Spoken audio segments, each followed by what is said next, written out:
আমি আপনাদের সম্মুখে আল্লাহর কালাম কোরআন শরীফের একটি আয়াত তেলাওয়াত করেছি, ইয়া আইয়ুহান নাবিয়্যু ইন্না আরসালনাকা শাহিদান। 26 পারায় এটা আছে। তো কোরআন শরীফ ইয়া আইয়ুহান নবী, আয়ে গায়েব কে খবর বাতানে वाले। দেওবন্দি ইয়া আইয়ুহান নবী তরজমা করতে পারেনি। এখানে বড় বড় মুদারিস আছেন, আজহারি আছেন, মনজারি আছেন, মাঝারি আছেন, কাদেরি আছেন, কালিমি আছেন, তারপর আশরাফি আছেন, সব লাইনেরই মৌলভী মৌলানা আছেন। কোন কিতাবে ইয়া আইয়ুহান নবীর তরজমা করতে পেরেছে উর্দু ভাষায়? আশরাফ আলী থানভিও পারেনি, রশিদ আহমদ গাঙ্গুহিও পারেনি, ও মুবারক করিম জওহরও পারেনি, বাংলাদেশের আজিজুল হকও পারেনি। এই মাদ্রাসা থেকে কি মেসেজ দিল? ইয়া আইয়ুহান নবীর তরজমাটা কি? এই তরজমা করেছেন 14 মুজাদ্দিদ আজম আলা হযরত ইমাম আহমদ রাজা খান বেরলভী রাদিয়াল্লাহু তাআলা। আলা হযরত যেদিন জন্মগ্রহণ করেন তার 500 বছর আগে থেকে আর আলা হযরত ইন্তেকালের পর 500 বছর পর্যন্ত আলা হযরত ইমাম আহমদ রাজা খান বেরলভীর মতন সারা বিশ্বে একটাও মাওলানা জন্মগ্রহণ করেনি। কমবেশ 1500 খান কিতাব লিখেছেন। আর আলা হাতে 100-এর বেশি ফিতনাকে দমন করেছেন। আর কোরআন শরীফের ভুল তরজমা করেছে, এর বিরুদ্ধে একটা কথা বলল না। কিন্তু মাসলাকে আলা হাতে জিন্দাবাদ। আশরাফ আলী থানভী বলেছে রাসূলুল্লাহ সাল্লাল্লাহু আলাইহি ওয়াসাল্লাম পথভ্রষ্ট ছিলেন। ওয়াজাদাকা দাল্লান ফাহাদাতে বলেছে। আশরাফ আলী থানভী কাফের বলেছে। ইন্না ফাতাহানা লাকা ফাতহাম মুবিনার আয়াতের তরজমা করতে গিয়ে যে রাসূলুল্লাহ সাল্লাল্লাহু আলাইহি ওয়াসাল্লামের আগকার গুনাহ পিছনকার গুনাহ আল্লাহ মাফ দিয়েছেন, তো গুনাহগার বলে দিয়েছে। আর আমি মাসলাকে আলা হযরত নবী বলেছে যে পাপী হয় সে নবী হয় না, যে গুনাহগার হয় সে নবী হয় না।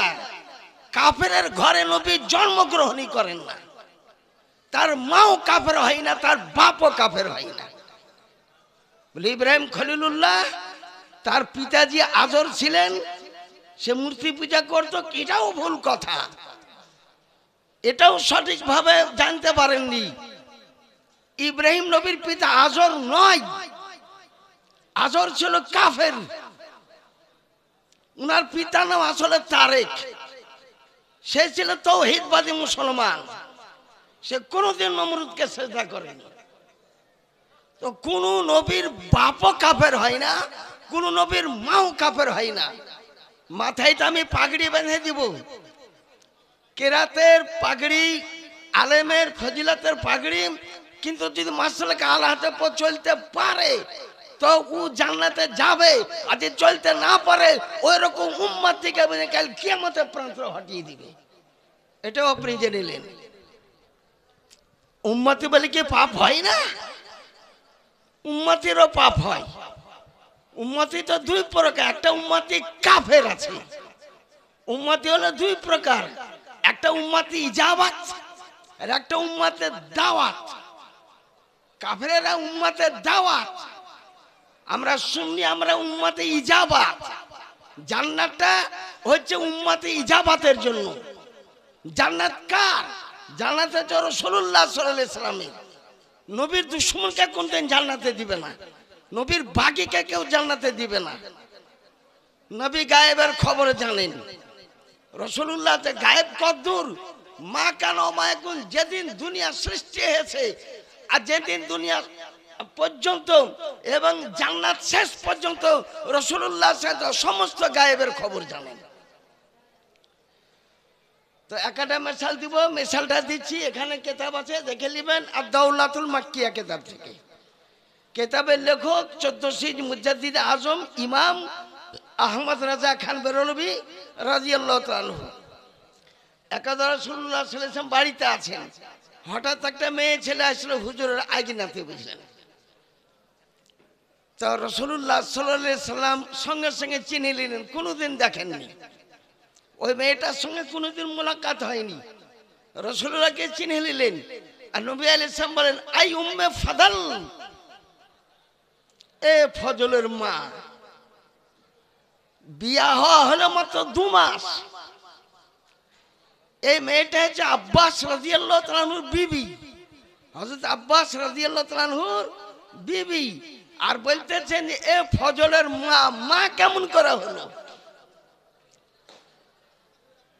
তো মেয়েটা চতুর্দিকে তাকিয়ে বলছে, কাকে বলছে? হুজুর বলল, তোমাকেই বলতেছি। ইন্নাকে কাদ হামিলতে বেগুলাম, তুমি গর্ভবতী, তোমার গর্ভে একটা পুত্র সন্তান জন্মগ্রহণ করবে। কাইফা ইয়া রাসূলুল্লাহ সাল্লাল্লাহু আলাইহি ওয়াসাল্লাম, কাইফা হামিলতু, আমি কি করে গর্ভবতী হতে পারি? ওয়াকাদ তাহলাফাতিল কুরাইশ আল্লাহ ইয়াতুনা বিন নিসা, কুরাইশগণ কসম করেছেন যে বিবির নিকটবর্তী হব না। একটা কওমের সঙ্গে কুরাইশদের ঝগড়া হয়েছিল, তো বলেছে যতক্ষণ পর্যন্ত ওদেরকে না হারাতে পারবো অতদিন বিবির বিছানাতেই যাব না, বিবির কাছে থাকবো না, এই কসম করেছে। তাই বলতেছেন কাইফা হামিলতু ওয়াকাদ তাহলাফাতিল কুরাইশ আল্লাহ ইয়াতুনা বিন নিসা। রাসূলুল্লাহ বলে ইন্নিমা কুলতু যাক, আমি যেটা বলছি ওটাই তুমি গর্ভবতী। কয় মাসের গর্ভবতী? বলে তুমি এখন আপাতত 2 মাসের গর্ভবতী। সন্তান 8 মাস পর হবে। সন্তান হওয়ার পর ওই বেটা ছেলেটাকে আমার কাছে নিয়ে আসিও। তাহলে কত বড় গায়েবের খবর দিলেন। 2 মাসের সন্তান বেটা ছেলে হবে কি মেয়ে ছেলে হবে কোনো ডাক্তারের ক্ষমতা নাই। ওই টাইমে রক্ত অবস্থায় থাকে, ওই টাইমে রক্ত অবস্থায় থাকে। কোরআন শরীফে লেখা আছে সুম্মা মিন নুতফাতিন, প্রথম 40 দিন নুতফা থাকে, তারপর 40 দিন রক্তবর্ণ হয়, তারপর 40 দিনে বুঝছেন গোস্তের টুকরা তৈরি হয়ে যায়, তারপর 40 দিনে হাত পা বাইর হয়, 160 দিন পর পান্নাফাক্তু ফিহি মির রূহি, আমি তখন রুহ ফুঁকে দিই, তখন বেটা ছেলে হবে কি মেয়ে ছেলে হবে তখন ওখানে রুহ ফুঁকে দেওয়া হয়। এটা 2 মাস। 2 মাসে কদিন? 60 দিন হয়। তা 80 দিন পর্যন্ত তো রক্ত অবস্থাতে থাকে। তো ওই বাচ্চাটাকে আমার কাছে নিয়ে আসছে, বেটা ছেলেই জন্মগ্রহণ করলো। একটা গায়েবের খবর ঠিক হলো কি না হলো?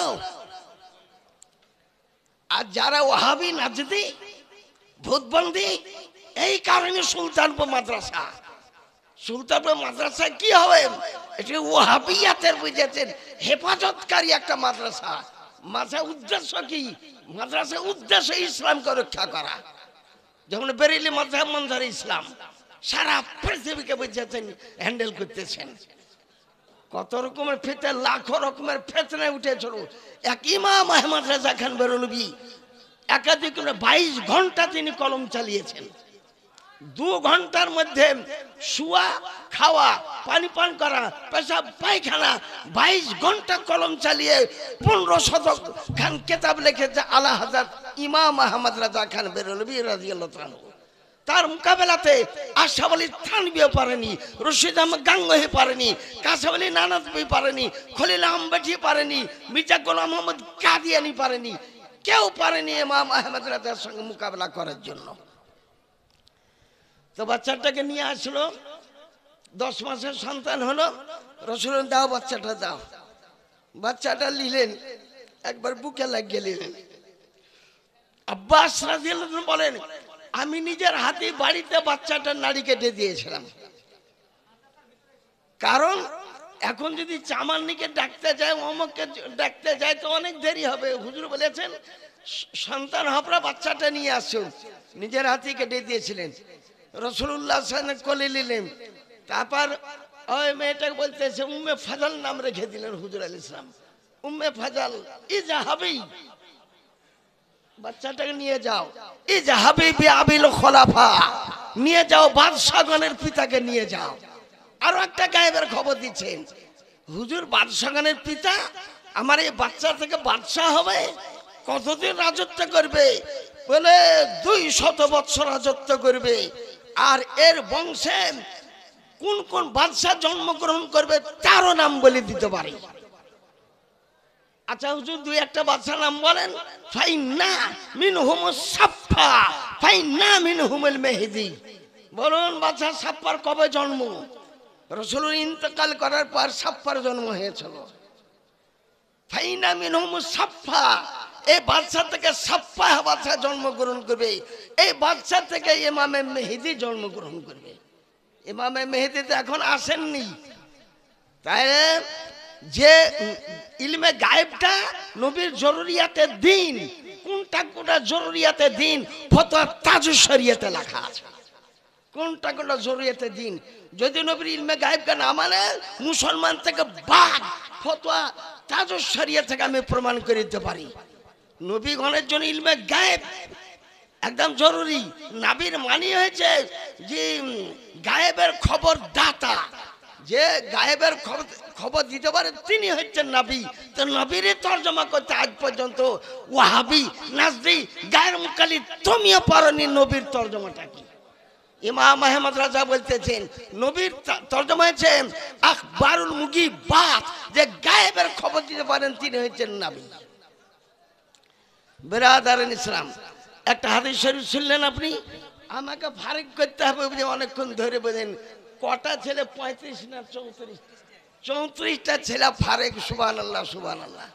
এই আজিমুল শান মাদ্রাসা আমি মাসা বছর ছোট থেকে দেখতেছি। এই মাদ্রাসা যখন ছিল না মক্তব ছিল, আমার এক সাথী একসঙ্গে বুঝলেন পড়েছি বেরেলি শরীফে, হরহরি তার বাড়ি, সানাউল্লাহ বলে নাম। এই মসজিদে ইমামতি করতে কয়েকটা মক্তব পড়াতে বুঝেন। তখন আমি মিলাদ করতে আসতাম, একটা বাহাস হয়েছিল সিঙ্গাতে বুঝলেন, কেয়ামকে কেন্দ্র করে বাহাস হয়েছিল। আর দেওবন্দিরা উঠে আর চ্যালেঞ্জ করে 10,000 টাকা চ্যালেঞ্জ থাকলে কেউ যদি কেয়াম প্রমাণ করতে পারে, 5,000 টাকা চ্যালেঞ্জ থাকলে কেউ যদি কেয়াম প্রমাণ করতে পারে। আর এই মৌলবী দেশ সিঙ্গাও ভয়ে পালিয়ে গিয়েছিল। আমি স্কুলের গভর্নমেন্টের চাকরি করতাম, তা আমি একটা ছেলেকে বললেন চল তো বাহাস এরা কিরাম কিরা করে। আমি তো বাহাস দেখালো, আমি এসে দেখছি তো বেদাম চ্যালেঞ্জ ছুটছে। 20টা মৌলবী এসেছে, কে বলে 10,000, কে বলে 5,000, কে বলে অমুক হাজার, শুধু চ্যালেঞ্জ ছেড়ে কেয়াম যদি কেউ প্রমাণ করতে পারে। তা আমি চার দোকানে চা খাচ্ছি, এখন দোকান যেমন আপনাদের মেলা দোকান বসেছে। তা আমি বলতেছি এই মৌলবী গেলাকে আমি ইচ্ছা করলে পরাজিত করে দিতে পারি। তো ওইখানে এক মাস্তান ছিল বুঝলেন, বলে হুজুর এই স্টেজে বাধে দিল আর চ্যালেঞ্জ করতে পারবে না, আমাদের মৌলবী পেয়ে গিয়েছি। আমাকে লেছে হাজির করে দিলাম যে আচ্ছা বিপদে পড়লাম।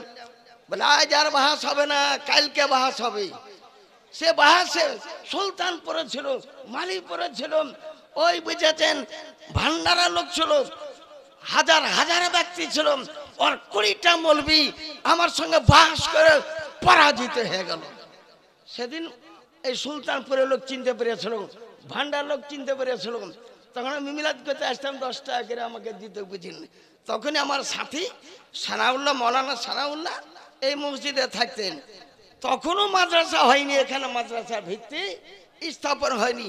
তারপর আস্তে আস্তে মাদ্রাসা হলো। নবী আমার বলেছেন নাসিমুর রিয়াদ কিতাবের 3টা খণ্ডে যেখানে মাদ্রাসা হবে তার 2000 বছর আগে আমি ওই জায়গাটাকে আমি গ্র্যান্ড করে নিয়ে এখানে একটা মাদ্রাসা হবেই।